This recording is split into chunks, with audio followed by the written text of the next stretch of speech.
বাকি 25% মানুষ আমাদের মাদ্রাসা ব্যাকগ্রাউন্ডের সাথে সম্পৃক্ত, এখান থেকে ওলামা একরাম প্রডিউস হচ্ছেন, তারা আমাদেরকে নীতি নৈতিকতা, দিন, ইসলাম এগুলো শিখাচ্ছেন। একটা জিনিস আপনি খেয়াল করেন, যদি আপনি কোনো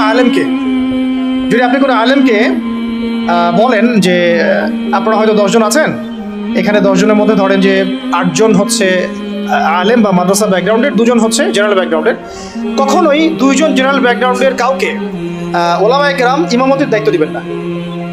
দিবেন কি? নামাজির মতো দায়িত্ব দিবেন? কেন দিবেন না? কারণ তারা খুব ভালো করেই জানেন এটা অনেক সমস্যা হতে পারে, তিলাওয়াতে ভুল হতে পারে, অর্থ বিকৃত হয়ে যেতে পারে, বা তার চেয়ে অনেক যোগ্য ব্যক্তি সামনে আছেন, তাই তো? দেখেন, মসজিদের ইমামতির দায়িত্বের ক্ষেত্রে আমরা জেনারেল ব্যাকগ্রাউন্ডের মানুষকে কিন্তু অতটা প্রায়োরিটি দিব না। স্বাভাবিক, যত ভালোই তেলাওয়াত আপনি করেন না কেন, যত ভালোই আপনি মানে কোরআনের হিপস করেন না কেন, দেখা যাবে যে না, সেখানে ওলামা একরামদেরকেই প্রাধান্য দেওয়া হবে। এটা দেওয়াই উচিত, এটাই স্বাভাবিক, এটাই হবে। কিন্তু আমার একটা প্রশ্ন আছে, মসজিদ, মাদ্রাসা, ওয়াজ মাহফিলের প্যান্ডেল, লেকচারের এই মানে ডায়াসগুলো, এই জায়গাগুলোতে দেখা যাচ্ছে আমরা জেনারেল ব্যাকগ্রাউন্ডের মানুষদেরকে অতটা প্রায়োরিটি দিচ্ছি না, সঙ্গত কারণেই দিচ্ছি না। কিন্তু আবার রাষ্ট্রের অনেক বড় বড় সেক্টর, যেগুলো রাষ্ট্রের সবচেয়ে বড় বড় department, for example medical sector, for example finance, garments sector, economic sector, এবং সবচেয়ে বড় কথা হচ্ছে শিক্ষা সিস্টেম, শিক্ষা কমিশন, এমপি মিনিস্টার্স এবং পার্লামেন্ট, এই সমস্ত সেক্টরে আমরা জেনারেলদের হাতে দায়িত্ব দিয়ে নিশ্চিন্তে ঘুমাচ্ছি, তাই না বিষয়টা?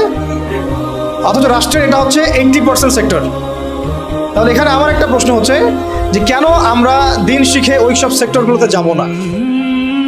আর যদি এই সেক্টরগুলো জেনারেল ভাইদেরকেই ডিল করতে হয়, তাহলে কেন তাদেরকে দিন শেখাবো না? আমার কোশ্চেন আর কি। যেহেতু আমি তাকে ইমামতির দায়িত্ব দেওয়ার জন্য মুনাসিব মনে করছি না, তাহলে কিভাবে আমি তাকে রাষ্ট্রের দায়িত্ব দিলাম? আমাকে উত্তর দেন। আমি তাকে একটা মাদ্রাসার মোহতামি বানাবোই না কখনো, কারণ তার সে যোগ্যতা নাই। আমি তাকে ইমামতির দায়িত্ব কখনোই দিব না, কারণ তার সে যোগ্যতা নাই বলে আমি মনে করি। তাহলে কিভাবে আমি আমার পুরো দেশের ইকোনমিক সিস্টেমের দায়িত্ব এই 8-10 জন, 20 জন, 100 জন জেনারেল মানুষকে দিয়ে দিলাম?